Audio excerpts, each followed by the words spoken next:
সেটা হচ্ছে যেই কোনো মূল্যে সবাইকে আল্লাহর তাওহীদের উপরে ঐক্যবদ্ধ হতে হবে। একটা কথা বলতে হবে, লা ইলাহা ইল্লাল্লাহ মুহাম্মাদুর রাসূলুল্লাহ। আমাদের জাতি কয়টা? একটা। আমাদের বিধান কার বিধান? আল্লাহর বিধান। নেতা কয়জন? একজন। হুকুম মানব কার? আল্লাহ। এই কথার মধ্যে যদি আমরা ইস্পাত কঠিন ঐক্যবদ্ধ হতে পারি, দেখবেন চুরি, ডাকাতি, খুন, রাহাজানি, অফিস আদালতের সুদ, ঘুষ, অর্থ পাচার, দুর্নীতি, সম্পত্তি দখল, জমি দখল কোনো কিছু হতে পারবে না ইনশাআল্লাহ।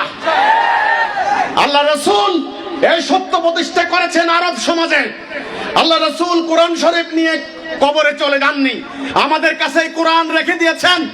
আজকে আমরা এই কোরআনকে আমরা সম্মান করে মাথার উপরে রাখি।